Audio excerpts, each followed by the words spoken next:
Hi Scorpio, welcome pa sa ating channel. At ito ay inyong monthly tarot reading for April 2025. Please be reminded kung naka-resonate kayo, comment down.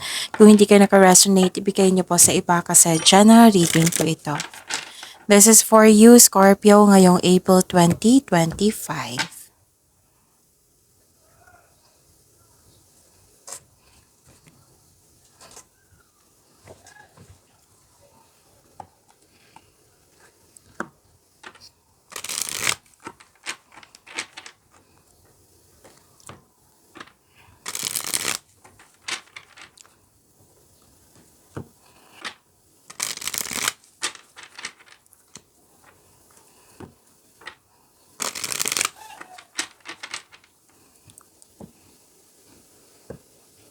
Para po ito sa inyo Scorpio ngayong April 2025.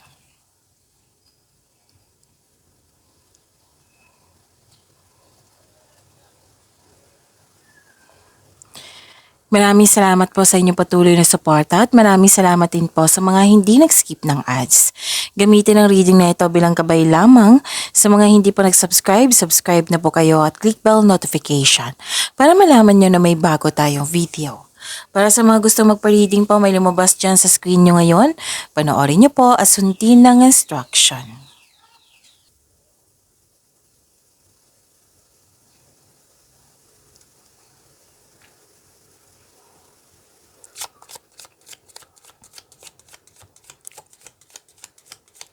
Spirits Guide,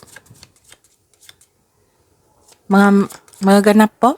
Mga ganap po para kay Scorpio ngayong April 2025 ay need 3 cards po.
Spirits Guide, Angels, Archangels, Guardian Angels, message nyo po para kay Scorpio ngayong April 2025. I need 2 cards po.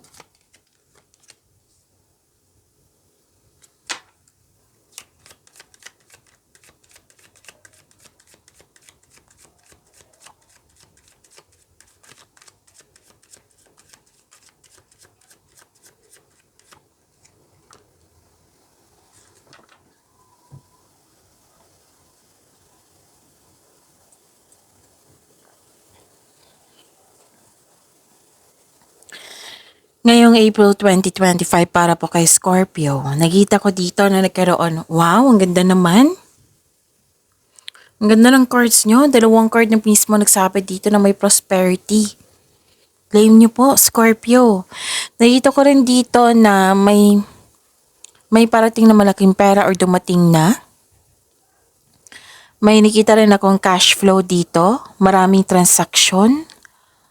May nag-uusap dito na grupo ng tao regarding sa property. Pwede din home base yung trabaho mo. May nag-uusap sa domestic matters. Pwede din gusto mo magbakasyon sa bahay. Staycation sa bahay.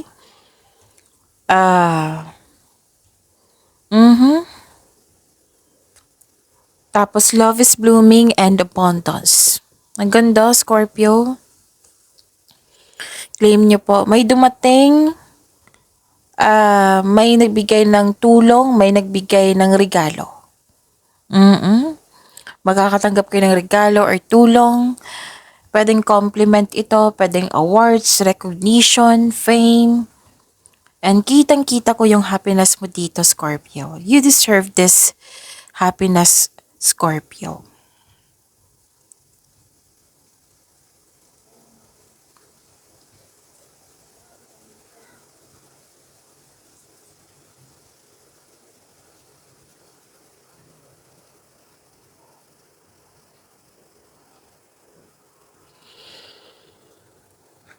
Mensahe ba para galing kay Archangel Sandalphon? Gentleness. Be very gentle with yourself at this time. Surround yourself with gentle people, situations, and environments. Courage. Sabi pa ni Archangel Ariel, be courageous and stand up for your beliefs.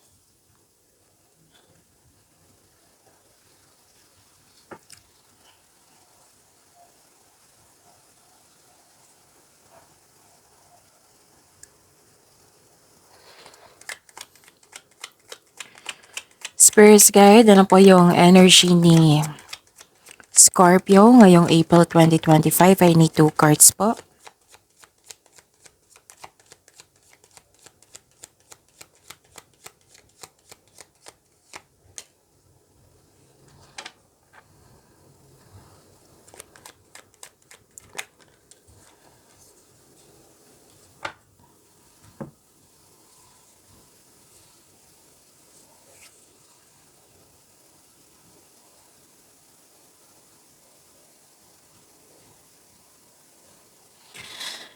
Kung may narinig kayo or may nakita kayong repeating message, meaning to say, pinupush ng cards nyo yan kasi ang ilan sa inyo hindi pa binigyan ng atensyon. Na kung maaari din po, bigyan nyo po ng solusyon at aksyon. Remember Scorpio, at the end of the day, alam mo na ikaw lang taong may kakayahan at responsable na gumawa ng sarili mong katotohanan at kinabukasan. So ano yung energy ni Scorpio?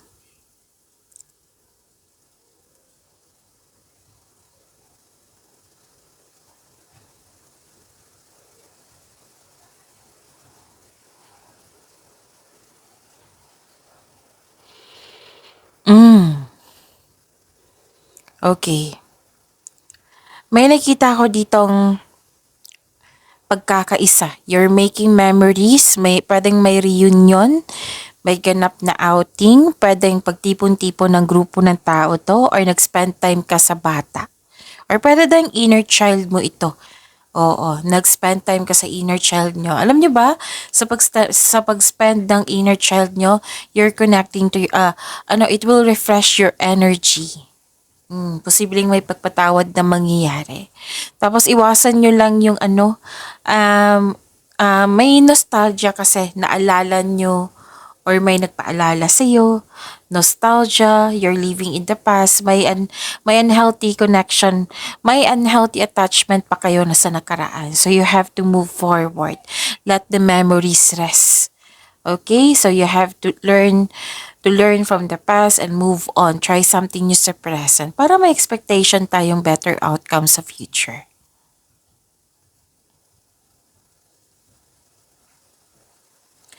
At nakita ko dito na marami na kayong napagdaanan na hirap sa buhay bago naging successful. So this is authority, leadership, stability, and calm. So you're making tremendous progress in your life. Pwedeng pag-level up to or promotion. So you are taking in action para magkaroon ng stability. Yung naalala nyo sa karaan, kitang-kita ko sa dalawang cards yun dito na may taong hindi marunong magbigay halaga, may kakilala kang very abusive sa power, holding grudges, or acting like a bully. Kaya hanggat maaga, iwasan mo itong taong ito. Okay?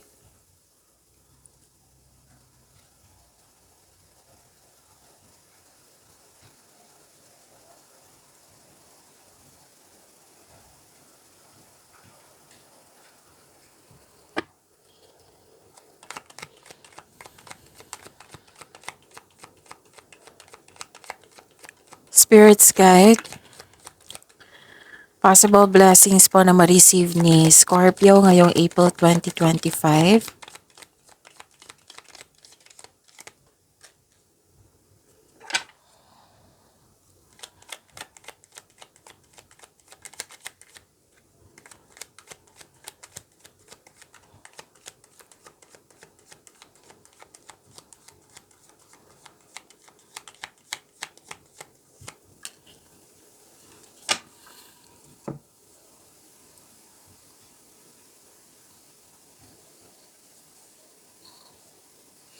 Ano to eh, dati nagkaroon kayo ng conflict and argument. Now, nagkaroon ng releasing and letting go of grudges. So this means this is forgiveness. Magkakaroon siya ng healing. Okay, so actually may bumalik sa inyo na isang tao. Oo, may galing to sa nakaraan, bumalik sa inyo. Pwedeng naalala, pwedeng literal talaga na bumalik sa inyo. So this card tells you to release old grudges in order to move on. Yun nga, may forgiveness akong nakikita dito. Nag-let go ka sa mga nangyari. This is releasing. This is forgiveness. This is for your peace of mind. Ang ganda naman. Actually, nagpasya ka dito. Na may nakita ko ditong enlightenment, pagkakaayos, and forgiveness. Ang taong nanloko, sinaktan ka niya before. Dalawang card mismo nagsabi nito ha. Sinaktan ka niya before. Naging salbahe to before sa'yo.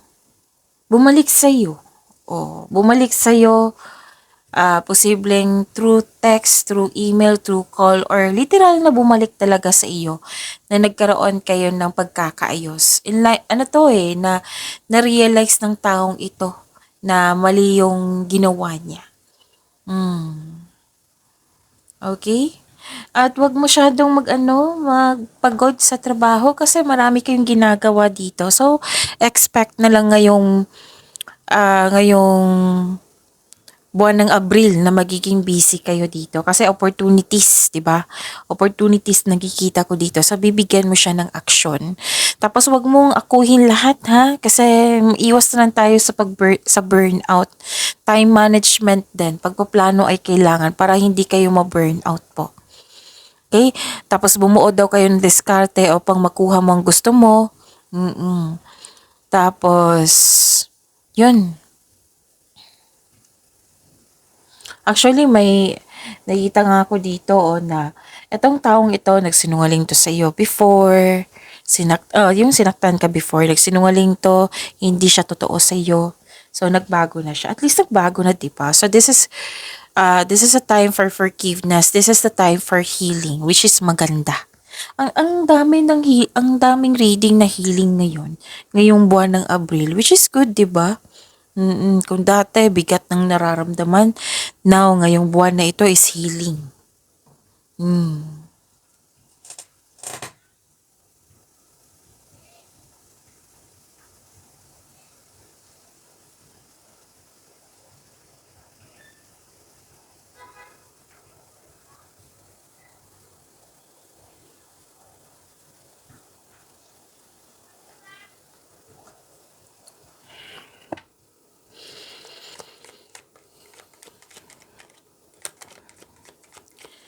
Spirits guide, challenges na ma-overcome ni Scorpio ngayong April 2025.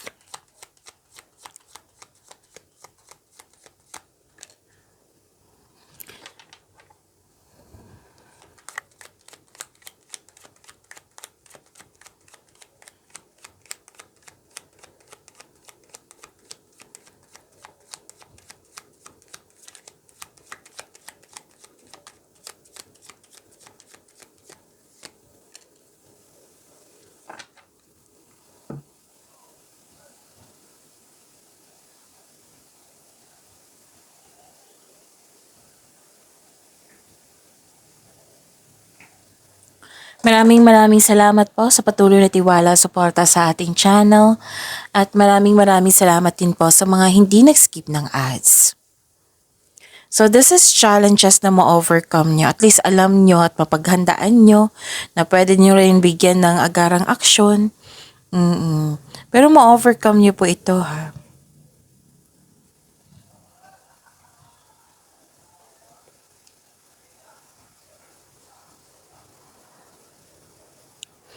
Makinig daw kayo sa inyong intuition, no? Kasi nakita ko dito na, hindi kayo nakinig sa inyong intuition. Parang naubusan kayo ng believe sa inyong sarili. So it's time to reconnect to yourself, listen to your intuition, redirect your energies. Mag-ingat din kayo sa mahilig magmanipula. Oo, kasi kitang-kita ko dito na mahilig magmanipula yung taong ito. May selos, insecurity. Mm-mm.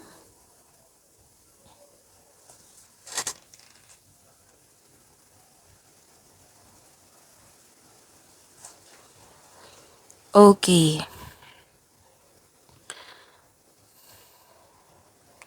Wow, you have success in the face of difficulty. So, magiging busy, magiging challenging, pero nakikita ko dito yung success. Oo. So, this card tells you na you should have a clear intention. Mag-focus ka. Kanina pa to eh. Different card, but same messages. Oo, na pinupush ng cards. Diba sabi ko sa inyo, kung may repeating message, pinupush talaga ng cards niyo yan. So, put a clear intention, focus, and a plan for action. Huwag niyong talagang kalimutan yan. Tapos, gagawa kayo ng malaking desisyon. So, huwag niyong kalimutan na mag-create ng konkretong plano para walang hesitation, buong buo na yung desisyon. And listen to your intuition. Oh, this is a repeating message. Listen to your intuition to guide towards the next action. So, nakita ko yung success mo dito. This is also means may travel na magaganap. You're moving forward to the next level. Okay? May advice ang card niyo po dito na regarding to sa career and money na kailangan mo mag-focus, comes with determination, and clear intention. Pinupush ng cards nyo dito na mag-create kayo ng konkretong plano para mawala na yung hesitation na yan. Itong doubt na ito, itong wala kang believe sa sarili, para mawala na yan.